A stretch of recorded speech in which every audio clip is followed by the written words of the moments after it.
Welcome back to my YouTube channel Latha Kannada blog.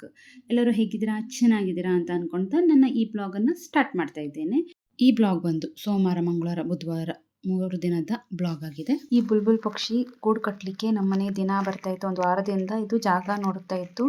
But ಅದಕ್ಕೇನೋ ಇಲ್ಲಿ set ಆಗಿಲ್ಲ. Opposite ಮನೆಯಲ್ಲಿ ಇವಾಗ ಅಲ್ಲಿ ಅವ್ರದ್ದು ಬಳ್ಳಿ ಇದೆ, ಅಲ್ಲಿ ಗೂಡು ಹಾಕಿದೆ. ಇವಾಗ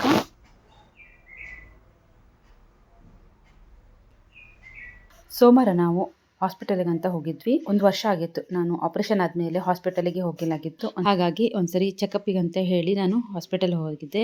ಅವ್ರು ನೋಡಿದ್ರೆ ಬ್ಲಡ್ ಟೆಸ್ಟ್ ಮಾಡಿಸ್ಬೇಕು ಅಂತ ಹೇಳಿದ್ರು. ಬ್ಲಡ್ ಟೆಸ್ಟಿಗೆಲ್ಲ ಕೊಟ್ಟು ವಾಪಸ್ ಮನೆ ಬಂದ್ವಿ. ಮತ್ತೆ ಮಧ್ಯಾಹ್ನ ನಾವು ರಿಪೋರ್ಟ್ ಕಲೆಕ್ಟ್ ಮಾಡ್ಲಿಕ್ಕೆ ಅಂತ ಹೋದ್ವಿ ಹಾಸ್ಪಿಟಲಿಗೆ. ರಿಪೋರ್ಟ್ ಎಲ್ಲ ಕಲೆಕ್ಟ್ ಮಾಡಿದ್ವಿ. ಎಲ್ಲ ನಾರ್ಮಲ್ ಇದೆ ಅಂತಲೇ ಬಂದಿತ್ತು ರಿಪೋರ್ಟಲ್ಲಿ. ಮತ್ತೆ 3 ಟೆಸ್ಟ್ ಮಾಡಿಸ್ಬೇಕು ಅಂತ ಹೇಳಿದ್ರು. ಒಂದು chest x ray, ECG, echo test ಅಂತ ಹೇಳಿದರು. ಇದನ್ನು ನಾವು ನೆಕ್ಸ್ಟ್ ಡೇ ಮಂಗಳವಾರ ಮಾಡಿಸೋಣ ಅಂತ ಬಂದ್ವಿ. ಹಾಗೆ ನಮ್ಮ ಹಸ್ಬೆಂಡಿಗೆ ಒಂದು ಮೊಬೈಲ್ ತೊಗೊಳ್ಬೇಕಾಗಿತ್ತು. ಅದು ಆಫೀಸ್ ಕಾಲ್ಸ್ ಸಲುವಾಗಿ ಒಂದು ಮೊಬೈಲ್ ತೊಗೊಳ್ಬೇಕಾಗಿತ್ತು. ಹಾಗಾಗಿ ಮೊಬೈಲ್ ಶಾಪಿಗೆ ಬಂದ್ವಿ. ಅವರಿಗೆ ಇಲ್ಲಿ ಯಾಕೋ ಸೆಟ್ ಆಗಿಲ್ಲ. ಮತ್ತೆ ನಾವು ನೆಕ್ಸ್ಟ್ ಡೇ ನೋಡಿದ್ರೆ ಆಯಿತು ಅಂತ ಹೇಳಿ ಅಲ್ಲಿಂದ ಹೊರಟ್ವಿ. ಹಾಗೆ ಮನೆ ಹೋಗ್ತಾ ಇದ್ದೀವಲ್ಲ, ಹಾಲು ಪ್ಯಾಕೆಟ್ ತೊಗೊಳ್ಳೋಣ ಅಂತ ಹೇಳಿ ಮಾರ್ಟ್ ಹತ್ರ ನಿಲ್ಲಿಸಿದಾಗ ಈ ಆಕಳು ನಾವು ಪರಿಚಯದವರ ಥರ ಓಡ್ ಬಂದು ನಿಂತ್ಕೊಳ್ತು ನಮ್ಮ ಹತ್ರ. ಬಾಳೆಹಣ್ಣು ತೊಗೊಂಡು ಅದಕ್ಕೆ ನಾನು ಬಾಳೆಹಣ್ಣು ತಿನ್ನಿಸ್ದೆ. ಇದು ಮಂಗಳವಾರದ ಬ್ಲಾಗು. ನಮ್ಮ ಮನೇಲಿ ಒಂದು ಚೆನ್ನಾಗಿ ಗುಲಾಬಿ ಹೂ ಬಿಟ್ಟಿತ್ತು, ಇದೆ ನೋಡಿ. ಹಾಗೆ ನಾವು ಈ 3 ಟೆಸ್ಟ್ ನಾನು ಹೇಳಿದ್ನಲ್ವಾ, echo test, chest x ray, ECG, ಈ 3 ಟೆಸ್ಟ್ ಮಾಡಲಿಕ್ಕೆ ಮತ್ತೆ ಹಾಸ್ಪಿಟಲಿಗೆ ಬಂದ್ವಿ. ಇವಾಗ ಚೆಸ್ಟ್ ಎಕ್ಸ್ರೇಗೆ ಅಂತ ನಾನು ರೆಡಿಯಾಗಿದ್ದೀನಿ. ನಾವು ರಿಪೋರ್ಟಿಗಂತ ವೇಟ್ ಮಾಡ್ತಿದ್ವಿ. ಹಾಗೆ ಅವ್ರು ಹೇಳಿದ್ರು ಇಕೋ ಟೆಸ್ಟ್ ಮತ್ತು ECG ಎರಡನ್ನೂ ಸಂಜೆ 4 ಗಂಟೆಗೆ ಆಗುತ್ತೆ ಅಂತ ಹೇಳಿದ್ರು. ಹಾಗಾಗಿ ನಾವು ಮತ್ತೆ 4 ಗಂಟೆಗೆ ಬಂದ್ವಿ. ನಮ್ಮ ಹಸ್ಬೆಂಡ್ ಎಷ್ಟೇ ಬ್ಯುಸಿ ಇದ್ರು ನನಗೋಸ್ಕರ ನೋಡಿ ಪಾಪ ಫ್ರೀ ಮಾಡಿಕೊಂಡು ಹಾಸ್ಪಿಟಲಿಗೆ ಬಂದಿದ್ರು.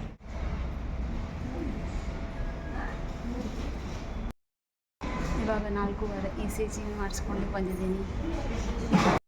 ಟೆಸ್ಟ್ ಎಲ್ಲ ಆಗಿ ರಿಪೋರ್ಟು ಬಂತು. ನೆಕ್ಸ್ಟ್ ಡೇ ಬುಧವಾರ ಡಾಕ್ಟರ್ ರಿಪೋರ್ಟ್ ತೋರಿಸೋಣ ಅಂತ ಹೇಳಿ ನೆಕ್ಸ್ಟ್ ಡೇ ಬುಧವಾರ ಬಂದ್ವಿ. ಡಾಕ್ಟರ್ ಎಲ್ಲ ನೋಡಿ ಚೆಕ್ ಮಾಡಿ ಯಾವುದೇ ರೀತಿ ತೊಂದರೆ ಇಲ್ಲ, ಎಲ್ಲ ನಾರ್ಮಲ್ ಇದೆ ಅಂತ ಹೇಳಿದರು.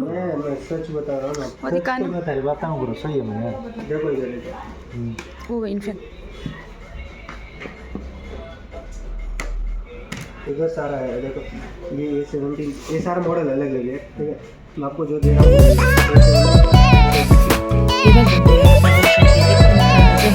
हस्बेंडिಗೆ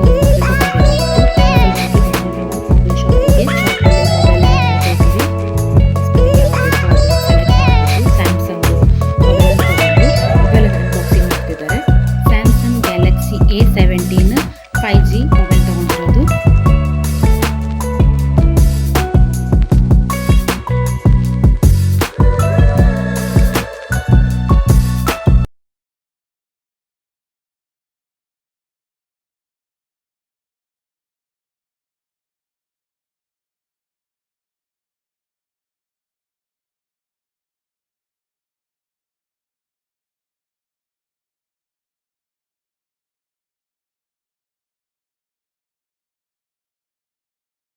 ಅಮೌಂಟ್ ಎಲ್ಲ ಪೇ ಮಾಡಾದ್ಮೇಲೆ ನಾವು ಹಾಗೆ ನನಗೊಂದು ಕಾಲ್ ಬಂತು.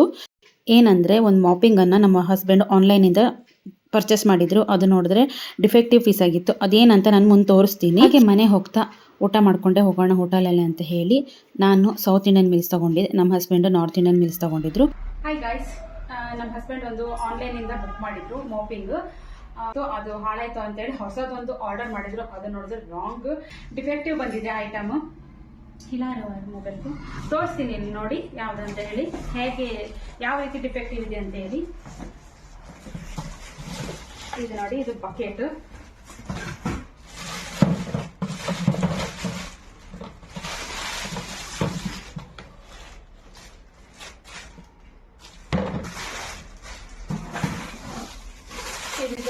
ಇದೆಲ್ಲ ಬಾಕಿ ಎಲ್ಲ ಸರಿ ಇದೆ, ಚೆನ್ನಾಗಿದೆ. ಇದನ್ನ ಎಕ್ಸ್ಟ್ರಾ ಒಂದು ಮಾಪಿಂಗ್ ಇಂದ ಕೊಟ್ಟಿದ್ದಾರೆ. ಇದೆ ನೋಡಿ, ಎಕ್ಸ್ಟ್ರಾ ಮಾಪಿಂಗ್ ಕೊಟ್ಟಿದ್ದಾರೆ. ಇದು ಬಂದು ರಾಂಗ್ ಬಂದಿದೆ. ಇದೇನಂತ ಹೇಳಿದ್ರೆ, ಇಲ್ಲಿ ನೀರು ವೆಟ್ ಮಾಡಲಿಕ್ಕೆ ಇಲ್ಲಿ ಮಾಡ್ತೀವಲ್ಲ, ಆದರೆ ಇಲ್ಲಿ ನೋಡಿದ್ರೆ ಇಲ್ಲಿ ಒಳಗೆ ಹೋಗುತ್ತೆ. ಇದು ತುಂಬ ಇದೆ ಡಿಫೆಕ್ಟಿವ್ ಅಂತ ಇದೇ ಪ್ರಾಬ್ಲಮ್ ಆಗ್ತಾ ಇರೋದು. ಬಾಕಿ ಎಲ್ಲ ಚೆನ್ನಾಗಿದೆ, ಏನು ಪ್ರಾಬ್ಲಮ್ ಇಲ್ಲ. ಇದೂ ಇಲ್ಲ ಆಗ್ಬೋದು, ಇಲ್ಲೇನು ಪ್ರಾಬ್ಲಮ್ ಇಲ್ಲ. ಬಟ್ ಇಲ್ಲೇ ಪ್ರಾಬ್ಲಮ್ ಆಗ್ತಾ ಇರೋದು. ಅದಕ್ಕೆ ನಾವು ನಿನ್ನೆ ಕಸ್ಟಮರ್ ಕೇರಿಗೆ ಕಾಲ್ ಮಾಡಿ ನಮ್ಮ ಹಸ್ಬೆಂಡ್ ಅದನ್ನ ರಿಟರ್ನ್ ತಗೊಳ್ಳಿ ಅಂತ ಹೇಳಿ, ಫಸ್ಟ್ ರಿಟರ್ನ್ ಆಪ್ಷನ್ ಹಾಕಿದ್ವಿ, ಅದು ನೋಡ್ರೆ ಕ್ಯಾನ್ಸಲ್ ಮಾಡಿದ್ದಾರೆ. ಆಮೇಲೆ ಕಸ್ಟಮರ್ ಕೇರ್ ಕಾಲ್ ಮಾಡಿ ಅವ್ರ ಹತ್ರ ಮಾತಾಡಿ ಅವರಂದ್ರು ನಿಮ್ಗೆ ಇನ್ನೊಂದು ಹೊಸದು ಕೊಟ್ಟರೆ ಪರವಾಗಿಲ್ವಾ ಅಂತ ಹೇಳಿದ್ರು. ಹೊಸದು ಕೊಟ್ಟರು ಓಕೆ ಅಂತ ಹೇಳಿ ಇವಾಗ ಹೊಸದಕ್ಕೆ ಅವರು ಕಳಿಸ್ತೇನೆ ಅಂತ ಹೇಳಿದ್ದಾರೆ. ಇವಾಗ ತಗೊಂಡೋಗ್ಲಿಕ್ಕೆ ಬರ್ತಾ ಇದ್ದಾರೆ. ಇದನ್ನ ವಾಪಸ್ ಮಾಡಬೇಕು. ಹೊಸದು ಬಂದಾಗ ಹೇಗಿರುತ್ತೆ ಅಂತ ಹೇಳಿ ತೋರಿಸ್ತೀನಿ. ಎಕ್ಸ್ಚೇಂಜಲ್ಲಿ ಸರಿಯಾಗಿ ಬರುತ್ತೆ ಅಂತ ಅಂದ್ಕೊಂಡ್ವಿ, ನೋಡಿದ್ರೆ ಸೇಮ್ ಪೀಸೇ ಬಂದಿದೆ. ಹಾಗಾಗಿ ನಾವು ಈ ಆರ್ಡರನ್ನೇ ಕ್ಯಾನ್ಸಲ್ ಮಾಡಿ ರಿಟರ್ನ್ ಕೊಟ್ಟು ಕ್ಯಾನ್ಸಲ್ ಮಾಡಿದ್ವಿ. ಇಲ್ಲಿಗೆ ನನ್ನ ಈ ಬ್ಲಾಗನ್ನು ಮುಗಿಸ್ತಾ ಇದ್ದೀನಿ. ನಿಮ್ಗೇನಾದರೂ ಇಷ್ಟ ಆದರೆ please like, subscribe, comment, share ಮಾಡೋದನ್ನು ಮರಿಬೇಡಿ. ಮತ್ತೆ ಸಿಗ್ತೀನಿ ನಾನು ಇನ್ನೊಂದು ಬ್ಲಾಗ್ ಜೊತೆಗೆ. ಹಾಗಾದರೆ ಬರಲಾ, ಬಾಯ್, ನಮಸ್ಕಾರ.